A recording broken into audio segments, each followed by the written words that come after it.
So I'm sorry if I gave you a fright, but hey, it got everyone's attention, it got everyone in the room. So for those of you who don't know me, my name's Mark Baker, I work for IBM, I run the digital business group here, and my pleasure to welcome you to IBM, our pleasure to host you here, and obviously part of the AI Forum with you guys to make this happen. So enjoy the facilities, enjoy IBM, and it's great to know that you now know where IBM, of those of you who haven't been here before, where we are.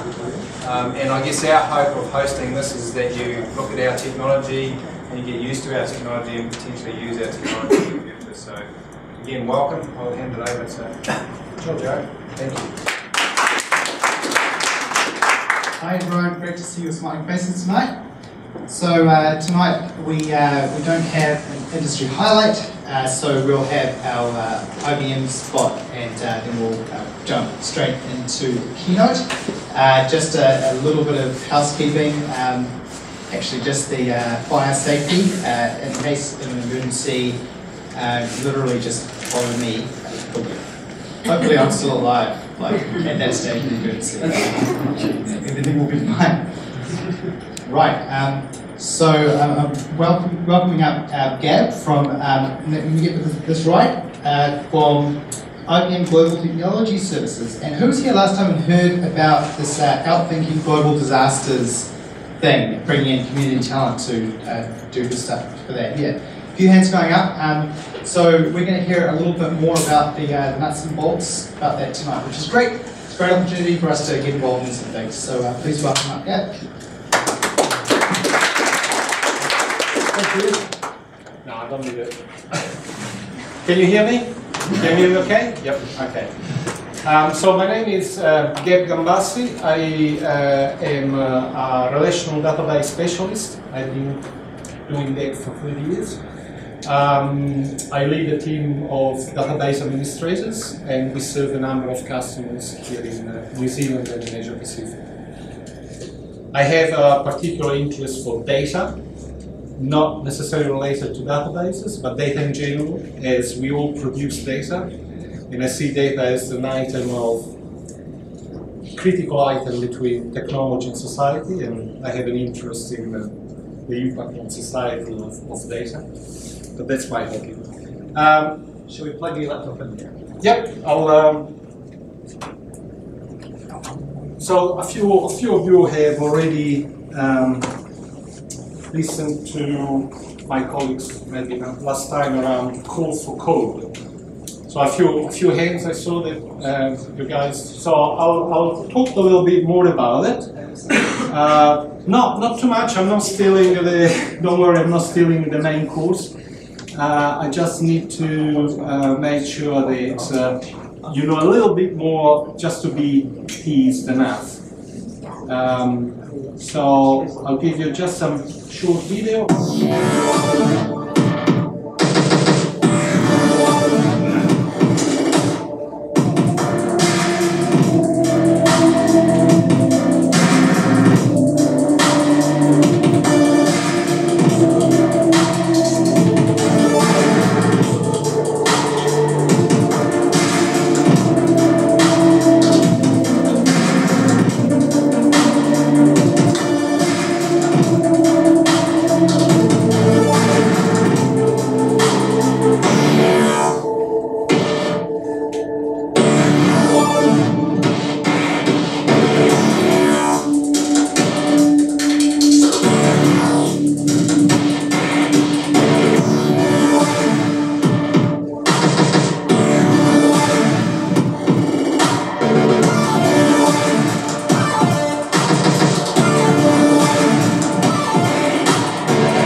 So that is the call for code. Let me stop this before it starts. Because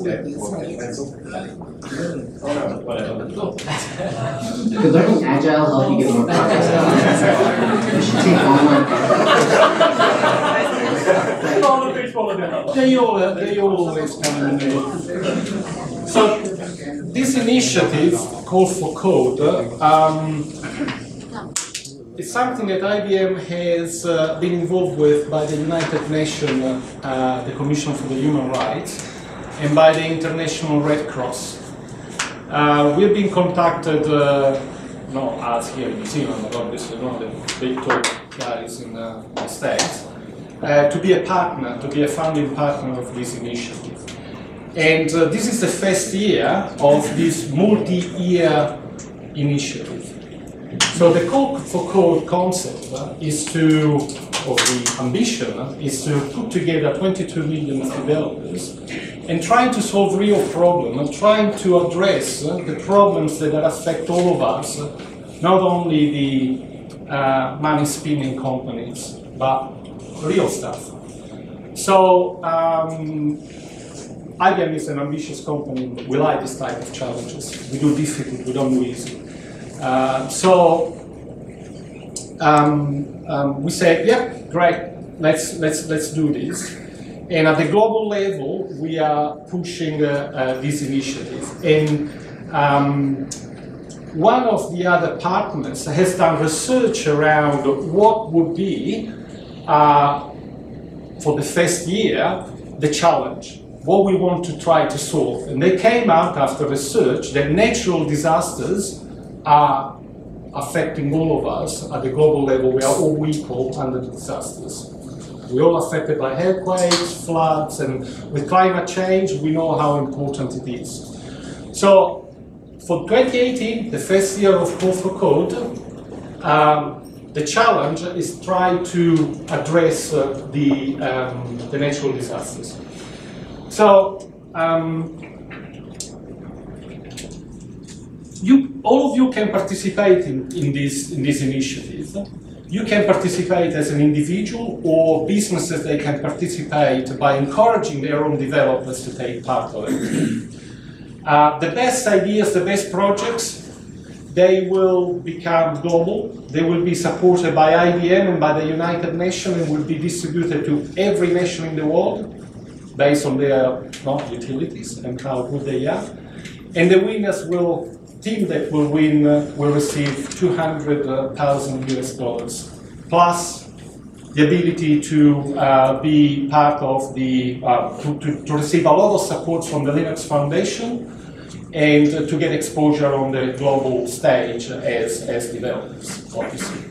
So remember, this is the first year. It will be multi-years initiative, and there will be other challenges every year, okay?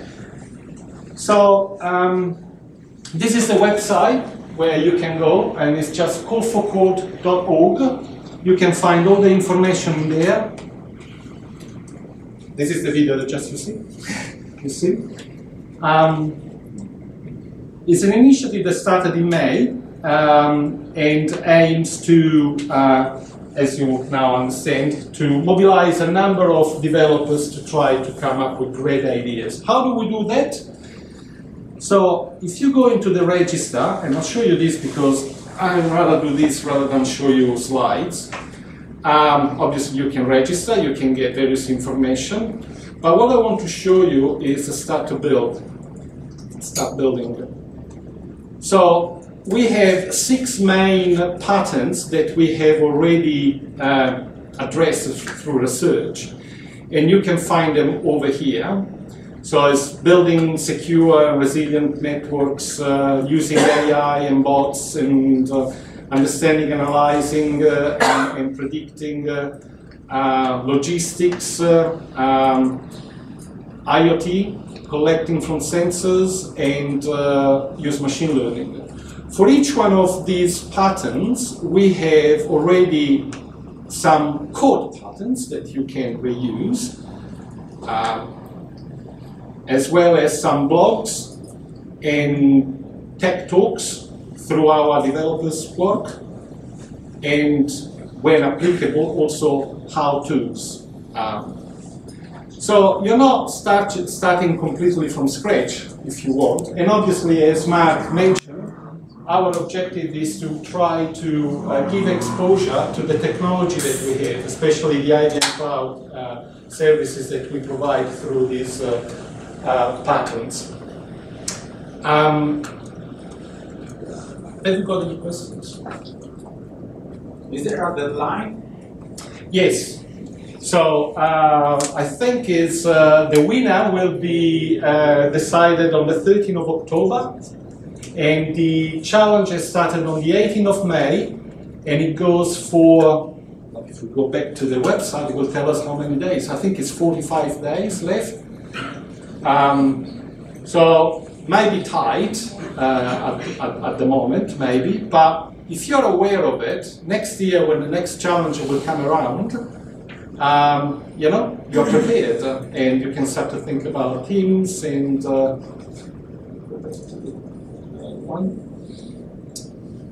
so the answer was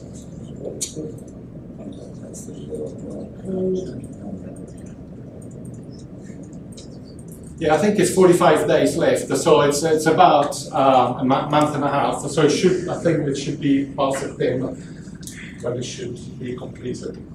Gabs, I think we're still forming teams now in Auckland, so we're still reaching out to anyone that wants to be part of the team, and we can still get them as part of the team. Okay, cool. So as individual, you can register, and then you can find a team. You don't have to form a team in advance. Okay. Is there any online things we can use to find teams that currently exist? Once you register, I believe that you will be able to see which teams there are.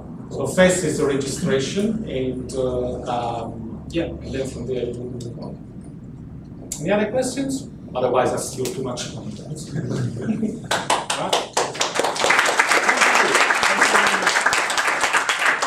Thank you so much. Thank you. Incredibly worthwhile alternative. And our keynote speaker tonight is an extremely experienced AI developer. So we're very fortunate to have him with us here tonight to talk about a very exciting piece of research doing speech recognition using ANFIS, right? Yeah, Adaptive Neural Fuzzy Inference System, ANFIS, yeah. Incredibly accurate, so I can't wait to find out about the nuts and bolts. So, please welcome up Dr. Mohamed Elwakdy.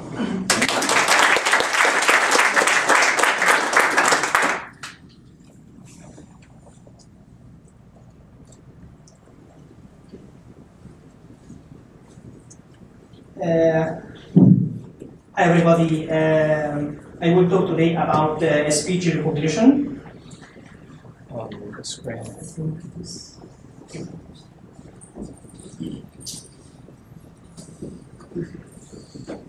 Audio okay down the back? Yep, that's good.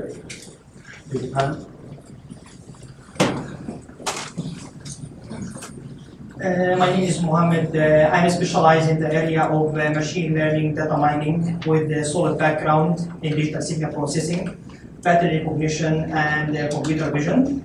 I built many predictive models and proposed algorithms in different areas of machine learning, speech recognition, action recognition, behavior recognition, and pattern recognitions. And also I built many predictive models using different data sets, and I get very high accuracy. I have solid knowledge of machine learning algorithms, something like support vector machine, neural network, adaptive neural fuzzy inference system, decision tree, and linear and logistic regression. The presentation contents include the introduction of speech recognition algorithm, objective of the present work, the use data sets in this experiment study. I will talk also in detail about the speech recognition algorithm, and last slide will be like a brief summary about this presentation. In speech recognition algorithms include three main stages. noise cancellation stages. Through noise cancellations, you can extract or remove the background noise of all speech signals. And this is very important stage. Just you have to do it first before you make any analyzing of speech signals. Second stage is analysis method of speech signals. In this stage, you take a decision which analysis tools which you can use to extract the features or the coefficients from the speech signals. Like for me, I use Weaver transform, and this will be like very good analysis tools to extract the features from all speech signals. The third stage is training and testing the proposed algorithm using training and test signals.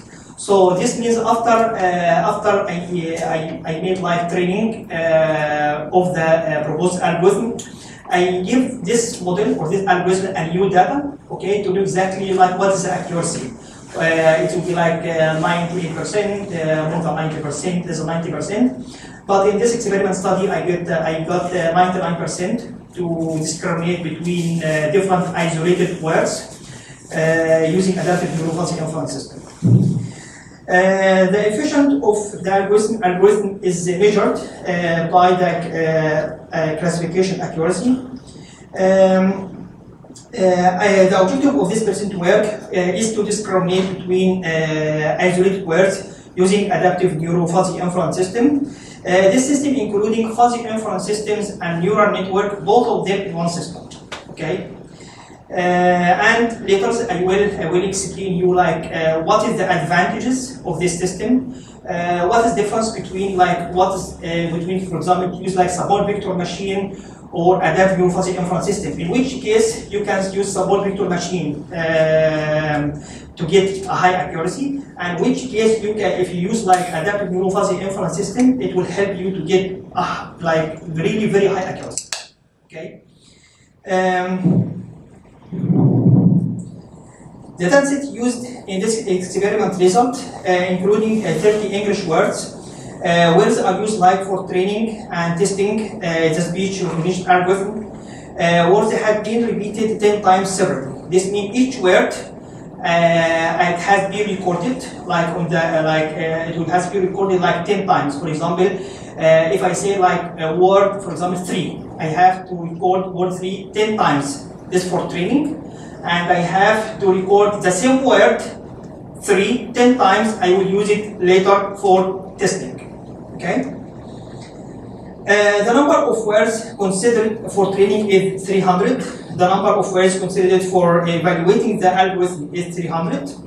There is only one speaker, 300 English noiseless words, and each single word has been repeated 10 times, as I said. This is the algorithm which I built. Okay, as you can see here in the beginning, I read all the speech signals, and then make noise cancellations to like remove all to remove the noise, the background noise from all speech signals, and then I use Weaver transform this to extract the features or the coefficients from all speech signals. After that, I will use something is called like subtractive clustering. This means I will represent the features into clusters, okay, and I have like some cluster parameters. So this means I can make control in the size of the cluster of all clusters, okay. After this stage, I will use like adaptive neural fuzzy inference system to make training of the model or of the proposed algorithm. After I make training of the models, I will do the same thing for the new data or for the testing data. Okay, for checking that data, just to know exactly, just to evaluate the model and see if I will get a high accuracy or not. Okay.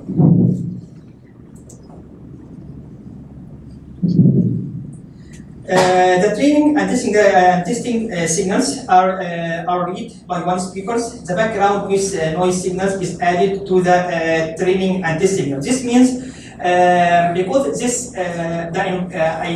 I added like random noise using random noise to all speech signals. And after I add random noise, I write a code has ability to extract this noise from all speech signals. Okay?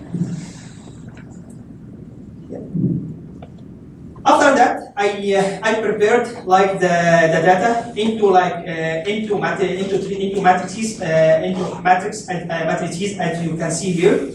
Like for example, first matrix indicates the number of samples for word 1.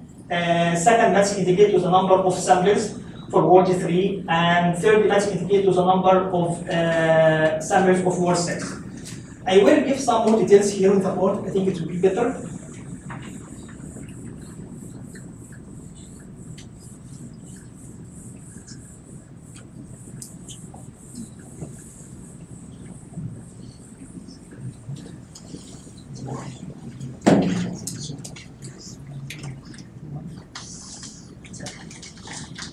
Now, if you see here, like for example, first line, if when you read the speech signals, you will find here like different samples from sample number 1, maybe to sample number 1000, whatever.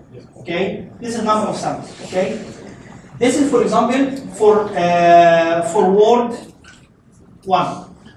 Okay, I will make recording for word 1 20 times, 10 times. I will use it for training, and another 10 times I will use it for testing. Okay. After I read it, okay, I will make I write a code. I added random noise, okay, to the speech signals, and after I add this random noise, I write a code to remove this background noise from all the signals. After that, I put it like I prepare in a different matrix. Okay, so this is a sample number 1, sample number 2, and so on until, for example, sample number 10 to the word 1. Okay, I will do that. I will do the same things for the second word for 1. The same thing here for the until 10 times. Okay. After I prepared this data in a matrix, I will start to read the second word. Suppose it is 3. Word 3, okay, and I will prepare from S1, for example, to S10, and so on. Okay, this is what I did here. So matrix number 1 indicates to the number of samples, okay, for word 1. Matrix number 2 indicates to the number of samples, for example, for word 3. And matrix number 3 indicates like to the number of samples for word 6. Question? Yeah. On your display on the screen there, each row is one sample. So what are the columns? Okay. This should be only one column here. Okay. For example, it's only one column because it is the recording after I read the signals. Okay. After I read the signals, I have to prepare it like this. So this means for 1, 2, 3, 4, 5, and so on. What are the columns? Sorry? The rows are No, it will be like it is a column, okay, but I convert it to row. So like example for sample number 1 to sample number 10, okay.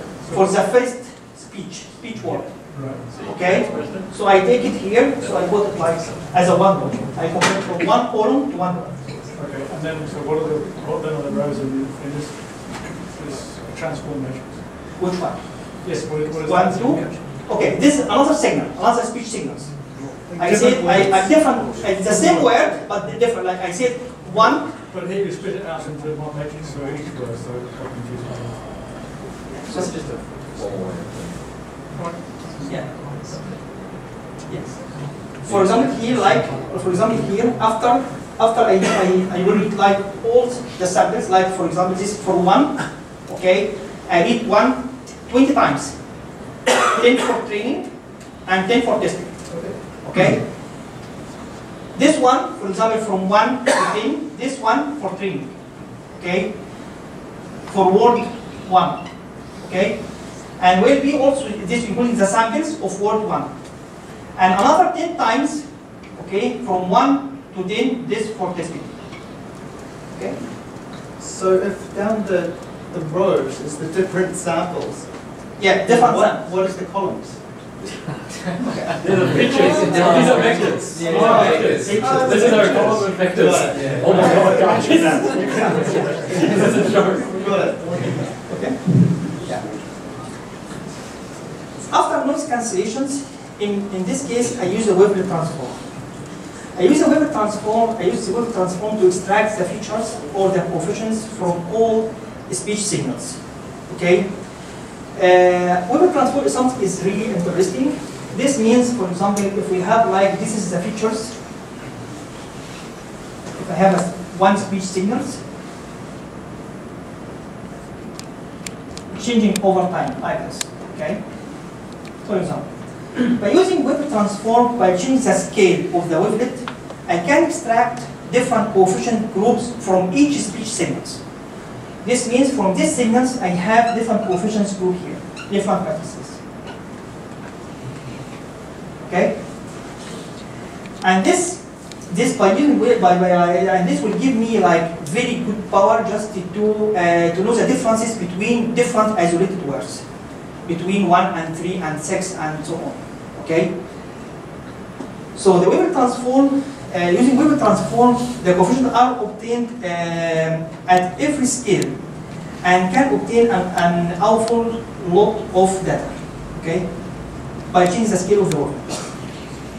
As you can see here, like on these signals, this is speech signals. You can use like this is the scale number 5 of the wavelet transform. You will see I extract like the features, like the features. From the main signals, from the first signals. So from the same signals, I can extract like different coefficients, like different features. Okay. So this block diagram, it will be like being more clear what I did exactly. So in the beginning, I read like the training and test signals, and then I use like wavelet transform to extract the coefficients. Okay. And here I change like the wavelet transform, I will change the wavelet, I put it in a scale 6. I put it in a scale 6 means I have different coefficient groups. From group number 1, group number 2, and group number 6. Okay? After that, I make a data preparations. To make a data preparation, I use like standard deviations. The standard deviation, we're doing like something like that, like if it's about like this is the features which I have. By using standard deviations, I will something like a compressed. This all signals matrix into only one row, okay, and add the label here. And the same things, I use standard division for all coefficient groups from each speech signals. Okay. After I use like standard deviations, here, like as you can see here, like in these two matrix, one of them I use it like for training, and second one it will be used for testing to make an evaluation like of the proposed algorithm. The first one, if you see like the last column indicate to the label. Okay, this label number 1, like for matrix X, you will find for last column this label number 1, label number 2, label 2, and so on. Okay, and this is the features. Do you mind being interrupted with the questions? Yeah, sure. No, sure. Okay. What's the motivation for taking the standard deviations, which is like a normalization technique, or? Sorry? What is the motivation for taking the standard deviations? Standard deviation. Yeah. Okay. Rather than just. Okay. For standard deviations, this is the tools which you can use to make a good data preparation. Okay. If you give the features as it is, okay, to the any kind of classifier, support vector machine learning or whatever, okay, it's really hard to see the differences, the difference in features of different signals, of different speech signals. Like for example, I say word 1, 3, okay. The samples, it will be like huge number of samples, okay. By using standard deviation, you can make a good preparations to the features to let the classifier see the differences in features of two different words. 1, 4, 5, and so on. Okay? For example, here, like for example, what I want to get it here, suppose here we have two labels. Okay? By using like some deviations, mean function, max functions, all these functions, you need to use it to find like differences in this feature. For example, it used to be like 0.7, 0.78, 0.75, 0.61. This should be like 0.5, 0.45, and so on. Okay? When you give this training data, when you give it to the classifier or adaptive neural processing inference system or subordinate machine, whatever, when he sees there is a differences in values, in features value, okay, he's immediately give you a high classification accuracy.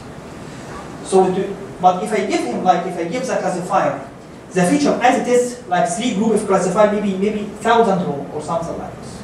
Okay, if I give him like this, it will be when it's mapping these features, you will find the mapping something like this.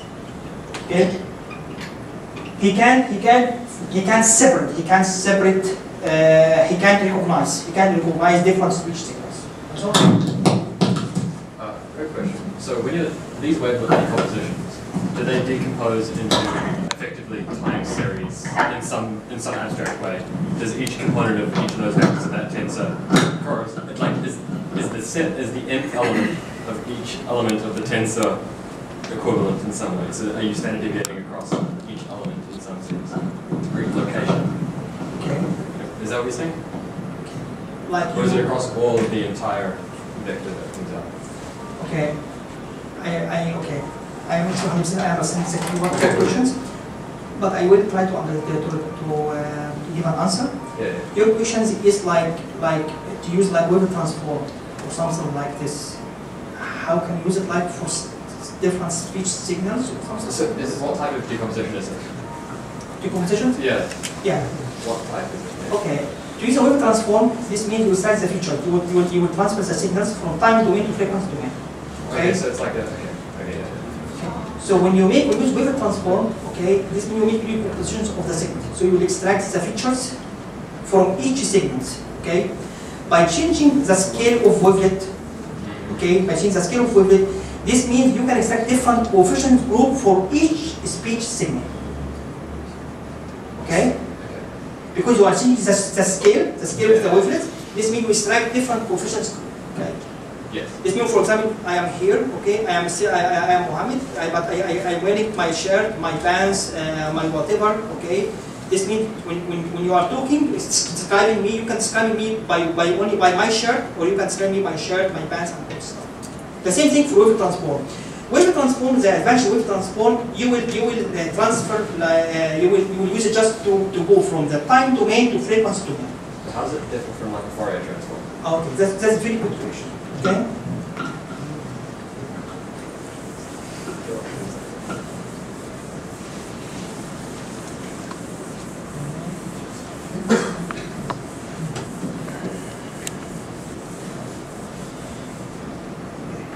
Fourier transform, like suppose this one is speech signals. Okay. In Fourier transform, we select like the frequencies. Okay. For example, from 0 to 1. Okay. Here from 0 to 1. You extract the frequency. When you go from the time domain to frequency domain, you extract the features or the frequencies in this band. But this band is from 0 to 1. But you don't know exactly in each each samples in which time here. You will know. Okay, it is from the band from 0 to 1 or from 0 to 5. Okay, but you don't know exactly about each feature, each frequency in which at which time. Okay, and this is the advantage of wave transform. Wave transform, by changing the scale of wavelet, you can extract a lot of features. Okay, from each sequence.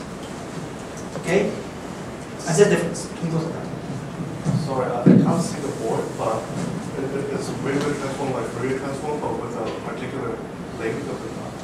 So the order, I think is what you're saying, is with where each component of the resulting vector, let's call it, would be the same across multiple, like would correspond to something that's meaningfully the same as another vector that's good. That's another transformation of another vector. Each component of the vector is meaningfully the same as the same location in another transform. Is that what you're going to say? Okay. What I'm saying, like by using Fourier transform, by using the Fourier transform, you will know exactly like this kind of frequencies and this band of time from 0 to 1 or 0 to 5 or whatever. Okay. Fourier transform, it will help you like by changing the scale of the wavelet. Okay. This means you can specify in more accurate, okay, each frequency, each samples at which time. Okay, we probably should move on. It's used in image compression and JPEG and MPEG, isn't it? Wavelets. For image compression? Yeah. For image compression, yes, you can use also wavelet transform. So it's so it's kind of like feature extraction, isn't it? Kind of like in its own right. Okay. Yeah. So you mean about like for image, for example for image processing, if I use like a wavelet transform for image processing, what would be like? Well, I was just trying to help your person over there. Like he was having trouble understanding it, and I was saying it's commonly used, and JPEG and MPEG and lots of areas. So you can just Google it. Let's see what you've got.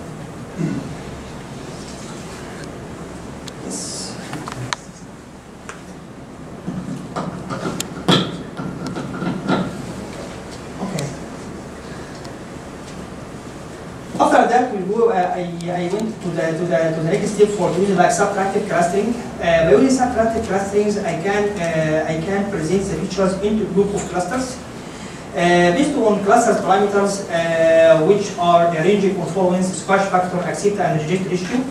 The initial fuzzy inference systems is constructed. This parameter is very important. Like you can specify like any values like for all these parameters. But one of important parameter is range of conformance. Okay, by changing like the range of conformance parameters, by changing this value, you will make control like in the size of the clusters. Okay, this means like for example for the examples here.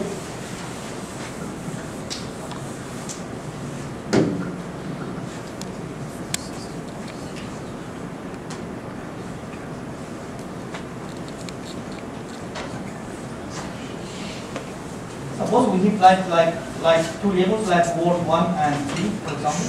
Okay, and you have different features here. In the features values here, it is really very close like to each others. Okay. 6 and so on. Okay. This means after you make mapping of these features, you will find in two-dimensional space is something like this.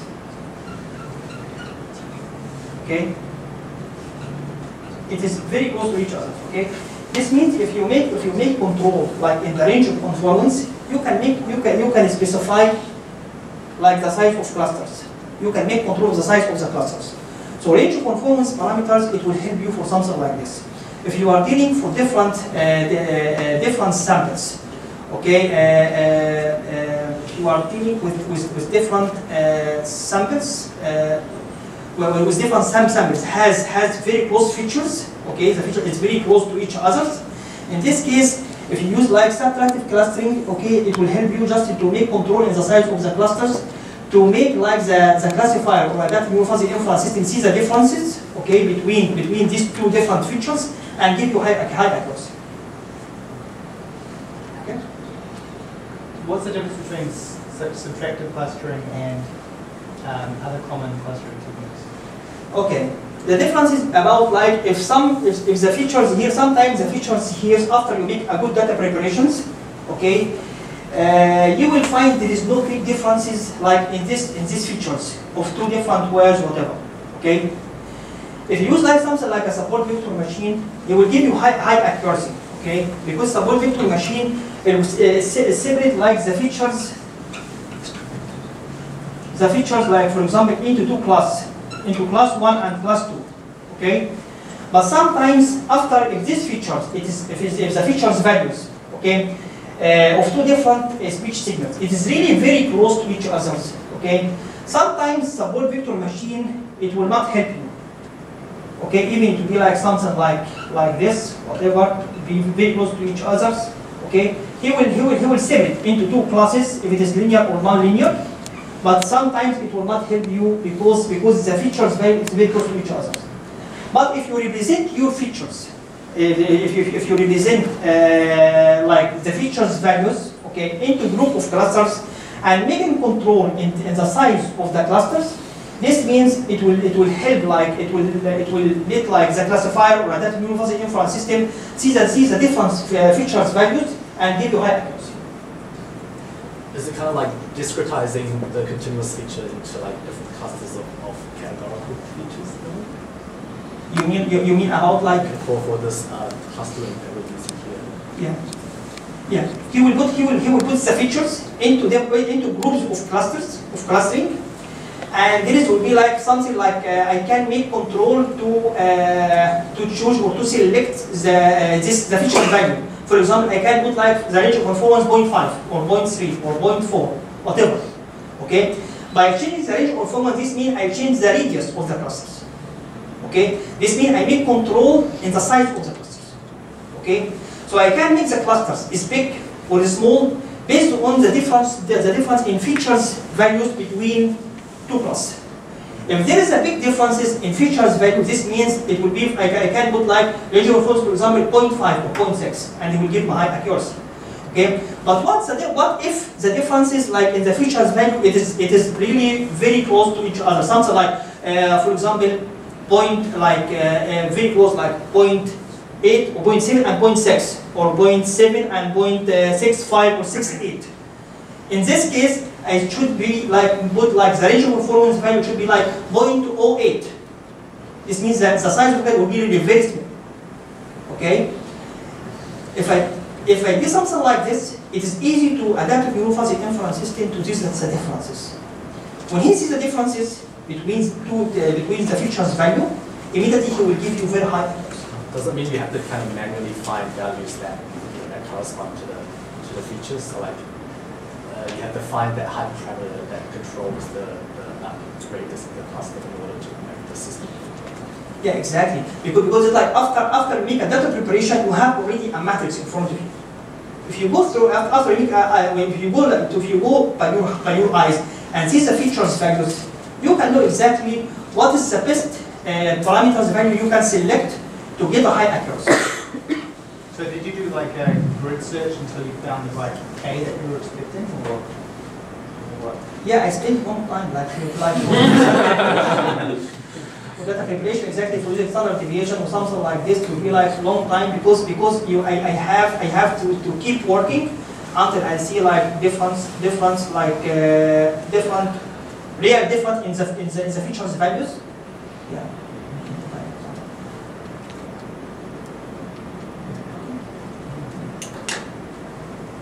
So, after subtractive clustering, and after that I will make training like of the model using like neural network.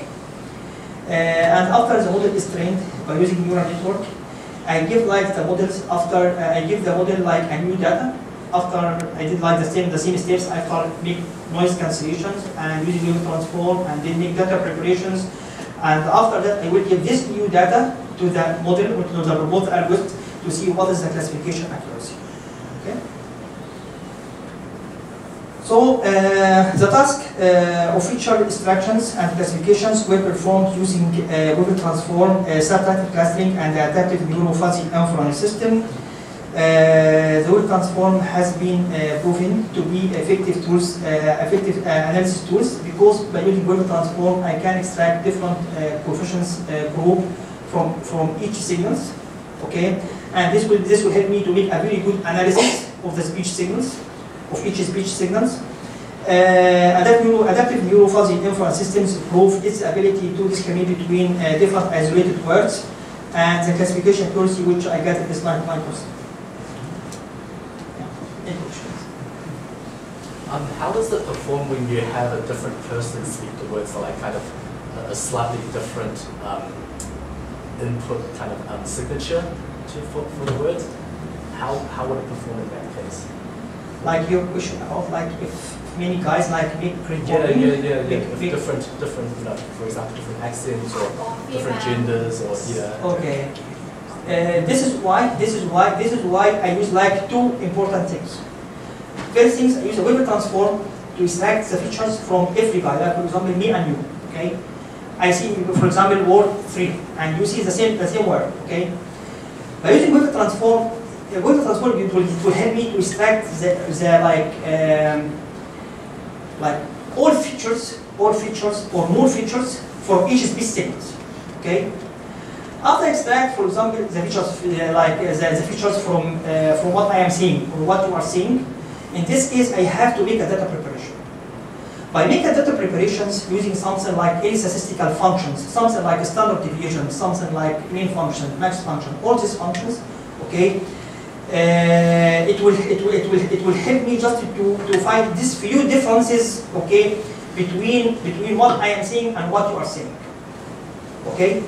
The third steps, after when you use something like adaptive subtractive clustering, I can make some more control by changing the size of clusters, and this is a very big advantage. By change like the size of clusters, it is easy to any classifier to this classifier to see the differences. Oh my God, this is very few differences, like in what you are seeing and what I'm seeing. But by changing like the size of clusters, the classifier will see the differences. If the classifier sees the differences, okay, it will give me the high access. Kizo, you mentioned that you only had.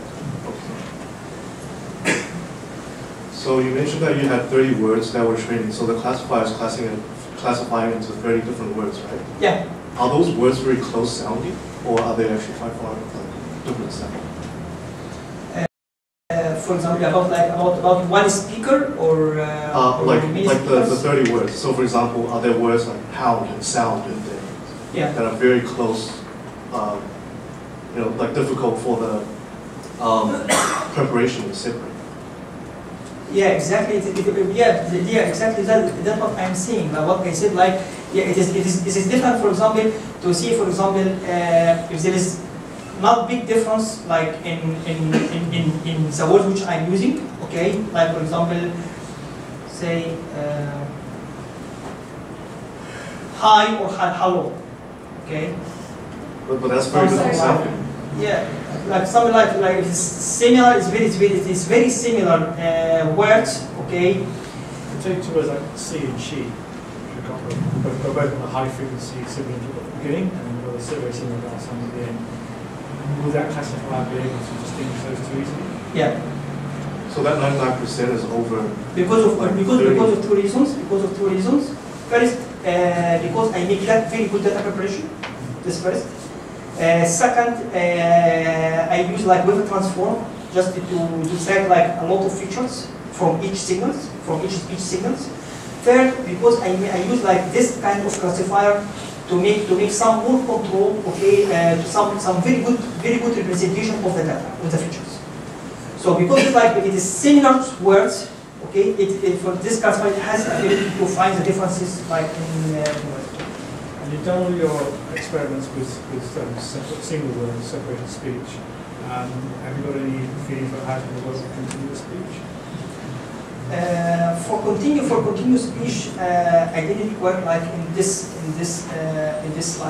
area, but I know exactly what I should do like or something like that.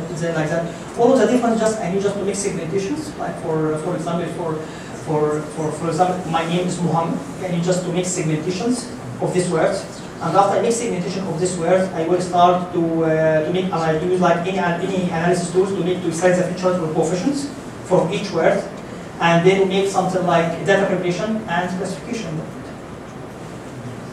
But isn't it the case that in speech recognition, really, there are times when you simply cannot find the separation between words just by acoustic analysis?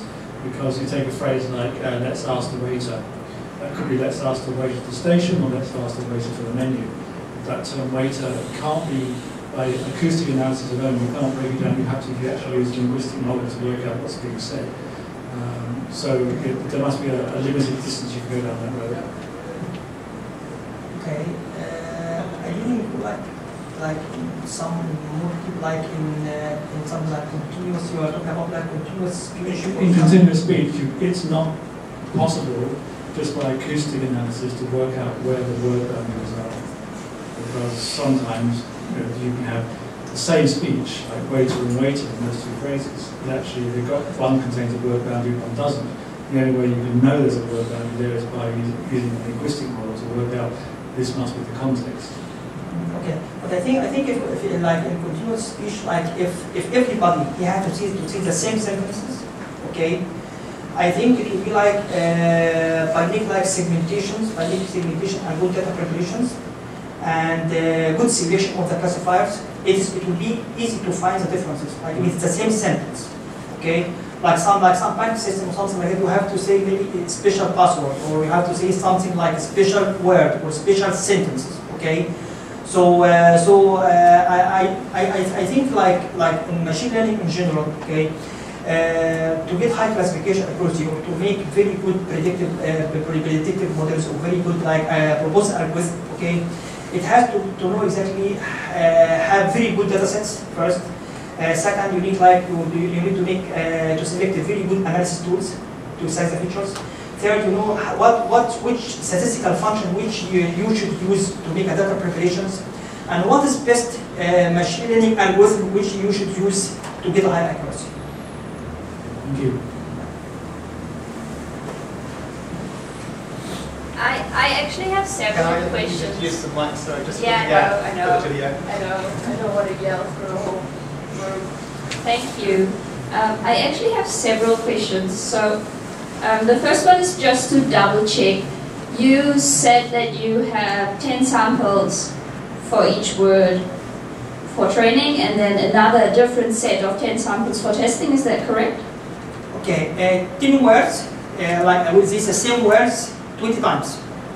Okay, so you're basically doing a 50-50 split of your data and you use half the data for training and the other data. Exactly. Okay, good. Just double checking. Cool. Yeah.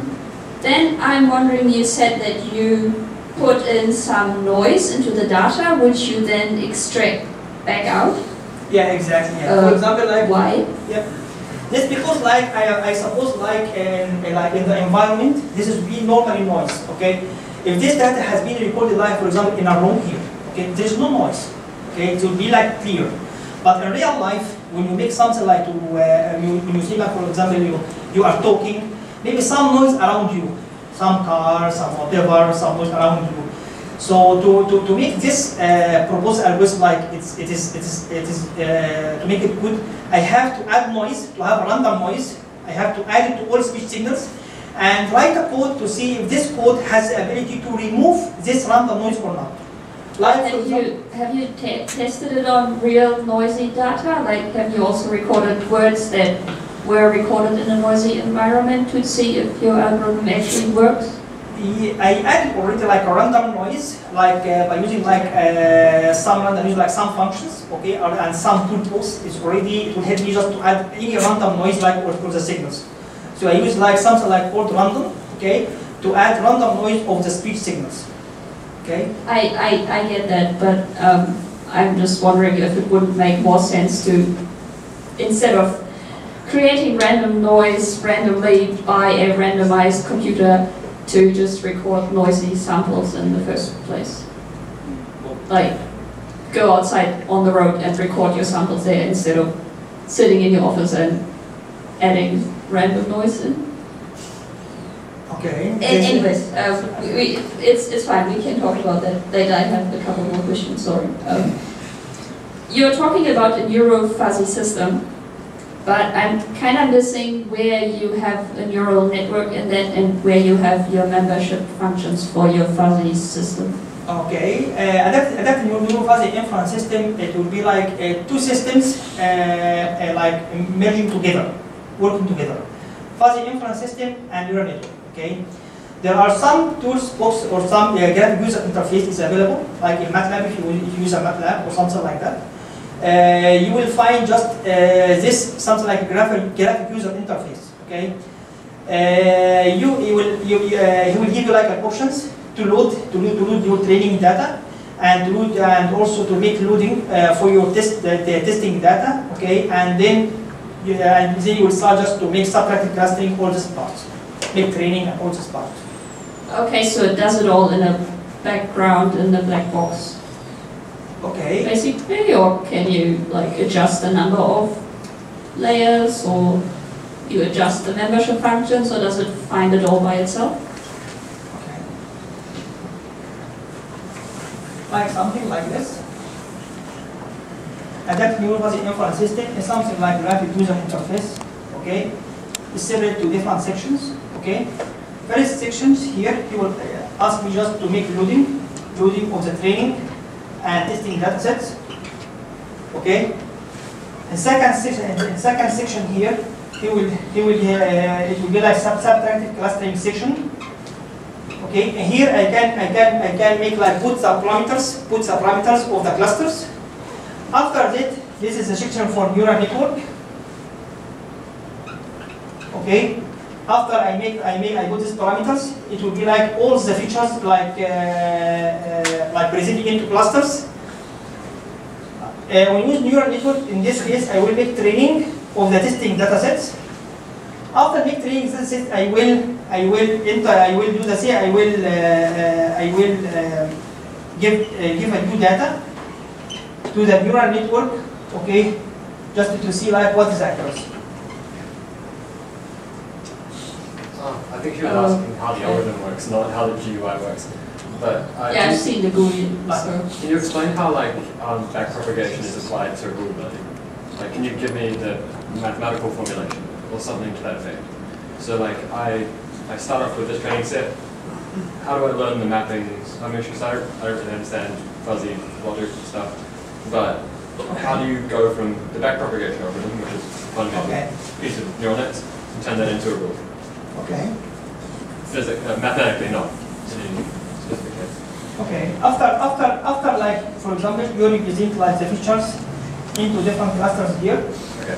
This features is mapping into group of membership functions. Okay. Okay. The radius of membership function here, it is the radius of these clusters. Okay. By using neural network, okay, neural network, it will help you just to by using backpropagation algorithms. It will help you just to change the parameter of this membership functions. When you change the parameters of these membership functions, okay, it will make like something like a new test of the neural network. You understand what I mean? So does that mean like the rate, like the hyperparameters for the clustering algorithm, for example, the radius itself, that's tuned by the backpropagation from neural network, or is that a separate part from the neural network that you find the hyperparameters beforehand, and then you put the features after clustering into the neural network as a separate process? Okay. Okay. Each features here, like for example, suppose here's a matrix here, we have like different features. Feature number 1, feature number 2, and feature number 5. Okay. These features, okay, it will be represented like example for different nodes in neural network, from number 1 to number 5. Okay. This feature number 1, feature number 2, and so on. Okay. In the mid here you have like hidden layers, and here you will have like an output. Okay.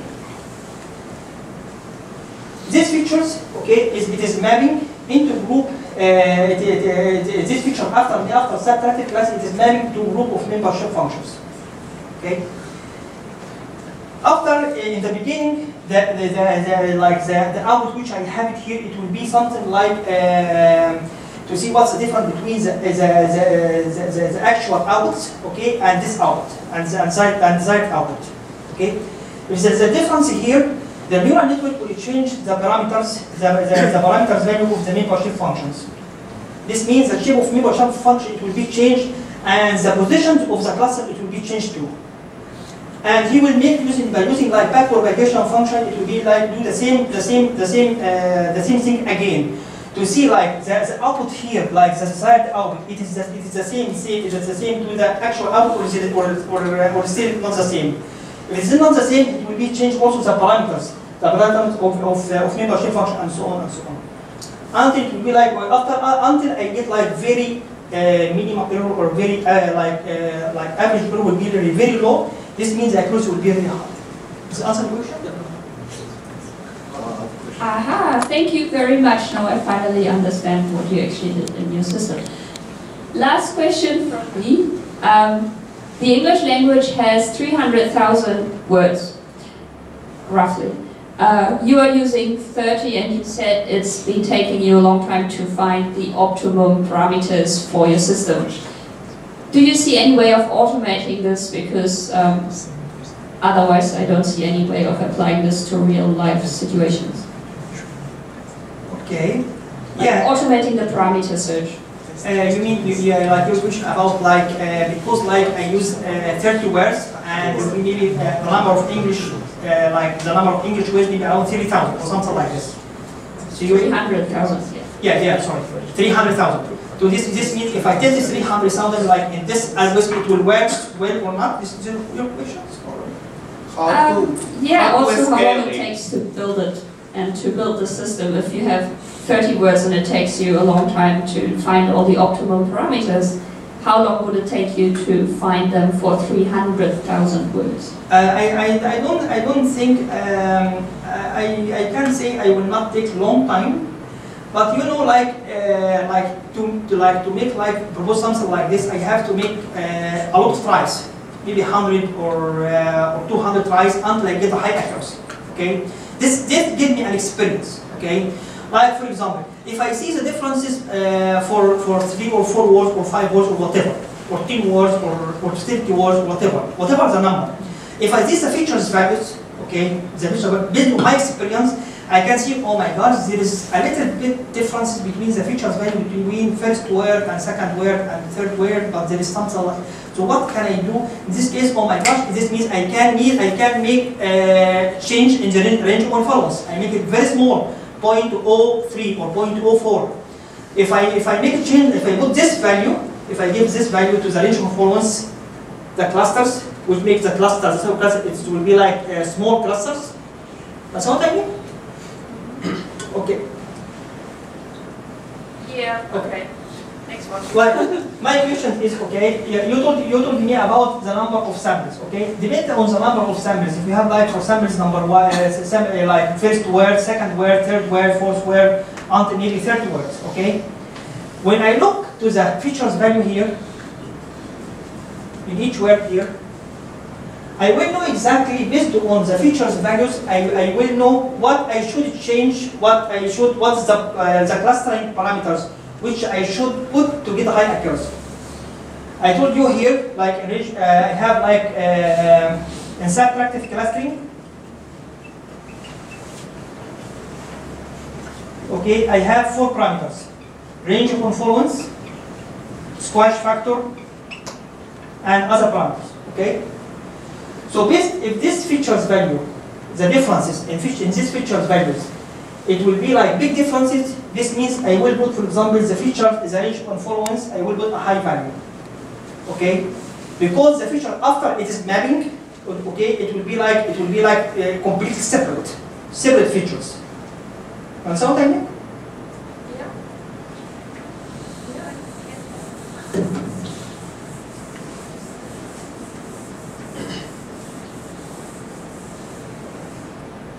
Suppose we have something like this. We have a matrix like this for 2 words, or word number 1 and word 3. Okay? We have here 0.9, 0.98, and so on, and we have here 0.5, 0.4, 0.56. After this feature is mapping, it will be something like this. We have here 2 dimensions. We have something like this. This means if I put the range of information, if I put this parameters with 0.5, if I give him the value is 0.5, this means the cluster will be like it has maybe this size. Okay? But what if these features, this feature value, there is no that big differences in these two features. There's no big difference in this feature value. Like for example, this is 0.9, and this something like 0.8, 0.81, 0.85, and so on until 0.8, for example, 6. Okay. In this case, the feature after it is mapping in the space, it will be something like this. Okay. So in this case, the range of performance here, I will change this value. I will put a point, for example, 0.8. By changing this value, this means the radius of cluster will be really very small. This means this features will be represented like in 2 small clusters, something like this.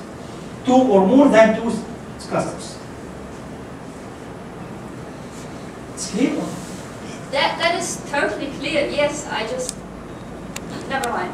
No. Is this answer your question or I think what she means it is if it is taking time to train for this number of samples, how do we scale to the number of words in the English language?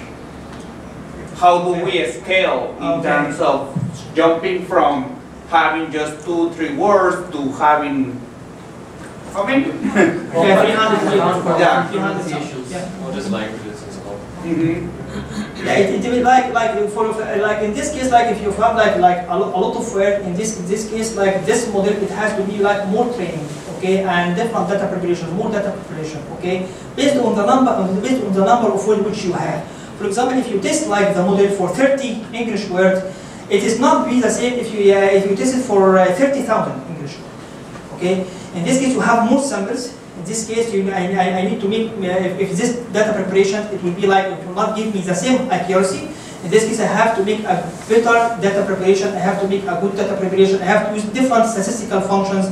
I have to use maybe, if I extract, for example, if you use like wave transform, like in scale 6, I have to use wave transform in scale 10 to extract more features.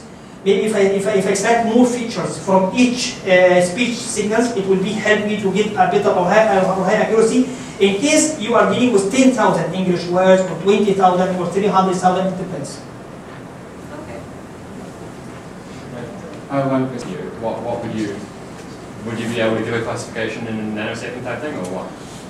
Honestly, I didn't test it. Like I did this like this is exactly for just exactly like what's the time it will be to take like for training. Okay, but all what I can say, by making data preparations, okay, I make extract like the very good features from each speech signals.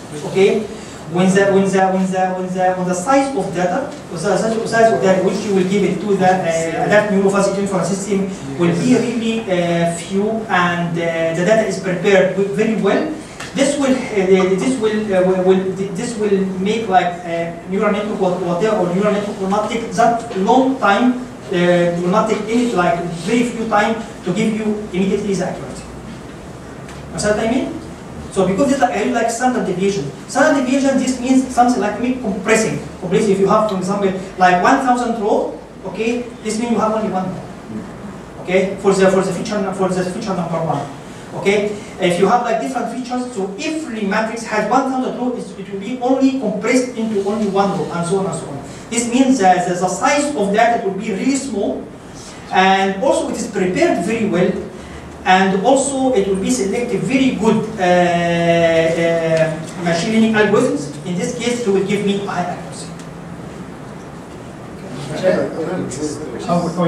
He's been very generous all this time. I think we better finish it there, but I think you will be able to hang around for a little bit afterwards if anyone wants to come up to you and ask some questions. Yeah, sure.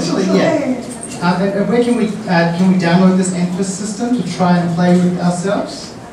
Okay. Can we download this? Okay, for the ANFIS system, I use like a MATLAB. Okay, this is ANFIS system is something like graphic user interface. Okay, after you make like a data page or something like that, all what you need to do only just to make loading for the training matrix and testing matrix to the ANFIS, and then you will start to. Okay, so MATLAB is a good place to. Yeah. Okay, great. Yeah, well, my brain's already going on like how I could use this kind of clustering techniques when you've got very similar data points. So that looks really great, and very sparse data used there as well. So yeah, I think we're not talking about replacing Google Voice, right? It's for kind of more isolated kind of applications, but yeah, very small training set used as well. So that's really interesting, and thank you very much for your presentation. Let's thank Dr.